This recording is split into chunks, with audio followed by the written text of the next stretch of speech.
හරි පුතේ ලියාගන්න පාඩමේ නම සාම්ප්‍රදායික මාධ්‍ය හා ජනමාධ්‍ය නව මාධ්‍ය හා සමාජ මාධ්‍ය. පළවෙනි මාතෘකාව ලියන්න සාම්ප්‍රදායික මාධ්‍ය. අනුමාතෘකාව ලියාගන්න සාම්ප්‍රදායික මාධ්‍ය හඳුනා ගැනීම. හරි පුතේ අද ඉඳලා අපි 2026 ඔන්ලයින් තියරි ක්ලාස් එක පටන් ගන්නවා. ක්ලාස් එක පටන් ගන්නේ 4 වෙනි පාඩමෙන්. මොකද ලංකාවෙම 2026 මීඩියා කරන ළමයි වැඩි ප්‍රමාණයක් මේ වෙනකොට කරන්නේ 4 වෙනි පාඩම නිසා. කලින් පාඩම් ටික ඒ කියන්නේ 1 2 3 පාඩම් ටික ඒ පාඩම් ටික අවශ්‍ය ළමයින්ට ඒ පාඩම් ටික මුල ඉඳලා පිළිවෙලට වෙනම දවසක් දාලා කරගෙන යනවා. මේ තමයි මම ඔන්ලයින් කරන පළවෙනි තියරි පන්තිය. අද සම්පූර්ණයෙන්ම නොමිලේ වාට සහභාගී වෙන්න පුළුවන්. මං හදවතින්ම ප්‍රාර්ථනා කරනවා පුතේ මම උගන්වන හැම විෂය කරුණක්ම ඔයාගේ හිතේ හොඳින් ධාරණය වෙන්න කියලා. අද ඉඳලා පටන් ගන්න මේ ගමන හැමෝටම හොඳම ප්‍රතිඵලයක් ලැබිලා ඉතාමත්ම සාර්ථක විදිහට අවසන් වෙන්න ඕනේ. මම මේ වෙනුවෙන් වැඩ කරනවා. ඔයත් වැඩ කරන්න ඕනේ. හරි. අද මං ඔයාලට වඩාත් හොඳට සරලව උගන්වන්න ඕනේ හින්දා මේ ස්ක්‍රීන් එක පාවිච්චි කරනවා. එහෙනම් මේ දැන් ඉඳලා අපි වැඩේ පටන් ගමු. හොඳට අහගෙන ඉන්න. හරි. පුතේවා දන්නවා sannivedanayak කියලා කියන්නේ සරලවම sannivedakek සංදේශයක් නිර්මාණය කරලා යම්කිසි මාධ්‍යයක් කරහා ග්‍රාහකයෙකුට ලබා දෙන ක්‍රියාවලියක් කියලා. දැන් එදිනදා ජීවිතයේදී සාමාන්‍ය සංවේදනකාරයන් සිද්ධ කරන්න අපි භාවිතා කරන මාධ්‍ය වෙන්නේ ශ්‍රව්‍ය මාධ්‍ය, දෘශ්‍ය මාධ්‍ය, ලිඛිත මාධ්‍ය. දැන් අපි සින්දුවක් අහන්නේ ශ්‍රව්‍ය මාධ්‍යෙන්. ෆිල්ම් එකක් බලන්නේ දෘශ්‍ය මාධ්‍යෙන්. කාට හරි ලියුමක් යවන්නේ ලිඛිත මාධ්‍යෙන්. දැන් ජන සංවේදනයේදී අපි මාධ්‍ය විදිහට භාවිතා කරන්නේ ජනමාධ්‍ය. ඒ කියන්නේ රූපවාහිනිය, ගුවන්විදුලිය, පුවත්පත.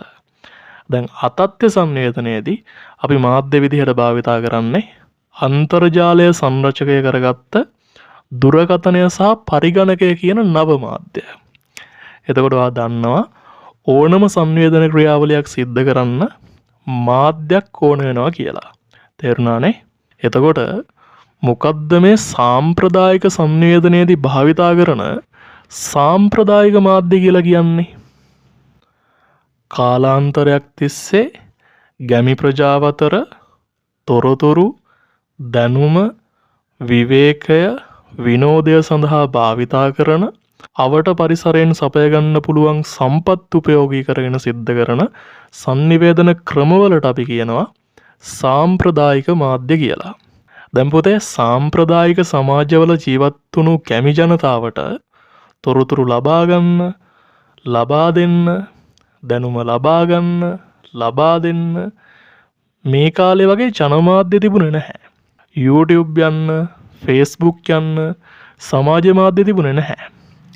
දුර ඉන්න කෙනෙක්ට කතා කරන්න, පණිවිඩයක් කියන්න දුරකථනය තිබුණේ නැහැ. වගා බිම්වල, කුඹුරුවල, කම්මල්වල මහන්සි වෙලා වැඩ කරලා ගෙදර ආවට පස්සේ විවේකයක් ගන්න, විනෝදයක් ලබා ගන්න කියලා හිතලා සින්දුවක් අහන්න, ටෙලිනාට්‍යයක් බලන්න එයාලට විදිහක් තිබුණේ නැහැ. ඉතින් ඔයා හිතන්නකෝ මොන වගේ ජීවිතයක් දෙයාලා ගෙවන්නේ නැත්තේ කියලා. ඔයාට නම් ඉතින් කෑම කන වෙලාවෙත් ෆෝන් එක තියෙන්න වෙයි අතේ තියාගෙන බල බල ඉන්න. ඉතින් පුතේ එයාලා ජීවත් උනේ තමන්ගේ මානව සම්බන්ධතා නිර්මාණය කරගත්තේ තමන් ජීවත් වුණු අවට පරිසරයත් එක්ක. ඒ නිසා එයාලා තමන්ගේ සාම්ප්‍රදායික සමාජවල sannivedana කටයුතු සිද්ධ කරගන්න අවට පරිසරෙන් සපය ගන්න පුළුවන් සම්පත් උපයෝගී කරගෙන සාම්ප්‍රදායික මාධ්‍ය නිර්මාණය කළා. දැන් මානව ඉතිහාසය ගත්තම ප්‍රාග්යිතිහාසික යුගයේ ඉඳන්ම සාම්ප්‍රදායික සංවේදනය සිද්ධ කරන්න ශබ්ද සංඥා, දෘශ්‍ය සංඥා භාවිතා කරලා තියෙනවා. ශබ්ද සංඥා විදිහට බෙර, සක්හඬ, නලාහඬ, හුව. දෘශ්‍ය සංඥා විදිහට දුම, කොලාතු වෙල්ලීම, කොඩි සලකුණු තැබීම ගන්න පුළුවන්.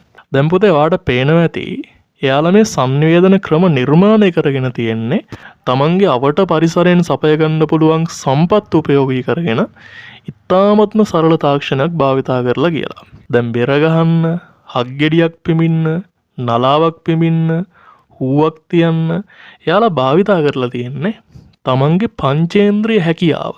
දැන් බෙරයක් ගත්තට පස්සේ බෙරේ හදලා තියෙන්නේ ගහක කොටයක් කාරලා දෙපැත්තට සතෙක්ගේ හමක් දාලා. නලා හදලා තියෙන්නේ උඩ බටයක් සුද්ධ කරලා ඒකේ හිල් ටිකක් විදලා. හක්ගෙඩිය හොයාගන්නේ මුහුදෙන්. එතකොට මේවා සපයගෙන තියෙන්නේ නිර්මාණය කරලා තියෙන්නේ තමන්ගේ අවට පරිසරයෙන්ම තමයි. ඒ වගේම මේවා නිර්මාණය කරන්න තාක්ෂණික මෙවලම් භාවිතා කරලා නැහැ. ඉස්සර සාම්ප්‍රදායික සමාජවල බෙරය භාවිතා කළේ රජතුමාගේ විශේෂ නිවේදනයක් රටවැසියන්ට කියන්න.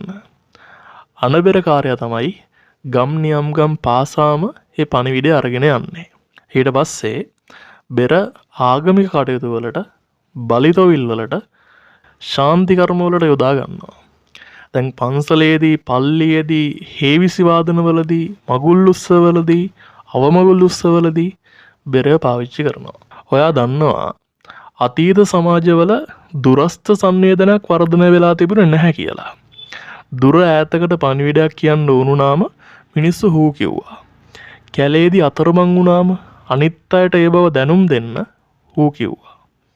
ගිනි ගොඩක් ගහලා දුමක් ගහලා සංඥාවක් නිකුත් කළා දුර ඉන්න කෙනෙක්ට යම්කිසි පණිවිඩයක් දෙන්න. ඔයා මේ ළඟදී දකින්න ඇති අදටත් වතිකානුවේ ශාන්ත පීතර දේවස්ථානයේ අලුත් පාප්පහන්සේ කෙනෙක් තෝරගත්ත කියන පණිවිඩය ජනතාවට දෙන්නේ පල්ලියේ ඉහළ මාලයක තියෙන කවුලුවකින් සුදු පාට දුමක් පිට කරලා කියලා. පොද ඉස්සර මිනිස්සු හොඳට අතුපතර විහිදලා හැදුණු ගස් මුල් වල පහන් පැලක් හදලා පහනක් පත්තු කළා. අදටත් ඔයාලා දැකලා ඇති දෙවුන්දර කාලෙට, සිරිපාදේ කාලෙට සමහරක් අය ගෙදර ඉස්සරහා පහන් පැලක් හදලා පහනක් පත්තු කරනවා. කොහේ හරි ගමනක් යන්න හදනවා නම් ඉස්සර මිනිස්සු කොලත්තක් කඩලා අර වගේ ගහ කෙල්ලුවා. ඒක දෘශ්‍ය සංඥාවක්. මේ වගේ මිනිස්සු සංනිවේදනය කළා ඒ ප්‍රදේශයට හරි ඒ ගහට හරි අධිපති වුණු වෘක්ෂ දේවතාවෙක් ඒ ගහේ වැඩ ඉන්නවා කියලා. එයාලා විශ්වාස කළා. එතකොට පුතේ මේ සාම්ප්‍රදායික මාධ්‍යවල සමාජ විශ්වාස ආකල්ප බැඳිලා තිබුණා. මොකද මේ සාම්ප්‍රදායික මාධ්‍ය උපත ලැබුවේ ගැමි සමාජවල නිසා. එතකොට පුතේ මේ සාම්ප්‍රදායික මාධ්‍යවල සමාජ විශ්වාස ආකල්ප බැඳිලා තිබුණා. මොකද මේ සාම්ප්‍රදායික මාධ්‍ය උපත ලැබුවේ ගැමි සමාජවල නිසා. මේවා දීර්ඝ කාලයක් තිස්සේ ගැමි ජනතාවත් එක්ක අකණ්ඩව පැවතුණු නිසාම ගැමි සමාජය තුළේ විශ්වාසනීය මාධ්‍යයක් බවට පත් වෙලා තිබුණා. එහෙම වෙන්න හේතුවක් තිබුණා. ඒ තමයි මේවා ගැමි ජනතාවගේ සංස්කෘතික විඥානය හරහා බිහි වෙලා තිබුණු නිසා. ඉස්සර මිනිස්සු තමන්ගේ ගෙදර බෝ වෙන රෝගයකින් පෙළෙන කෙනෙක් ඉන්නවනම් ගේ ඉස්සරහා වහලේ ඈතට පේන්න කොහොඹ කොලත්තක් එල්ලුවා. මේකෙන් සංවේදනය කළේ එක්තරා විදිහකට අනුතුරු ඇඟවීමක්. අපේ ගෙදරට එන්න එපා, බෝ වෙන රෝගයක් හැදුණු කෙනෙක් ඉන්නවා, ආවොත් ඔයාටත් බෝ වෙයි කියලා.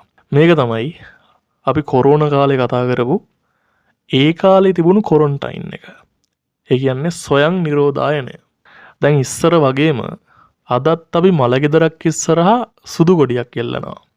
එහෙම එල්ලන්නේ ඒ ගෙදර කෙනෙක් මැරිලා කියලා ඒ පාරේ යන අයට කියන්න. ඒ වගේම ඒ දාන කොඩියේ පාට සුදු නම් මැරුණ කෙනා බෞද්ධයෙක් කියලා අඳුර ගන්න පුළුවන්.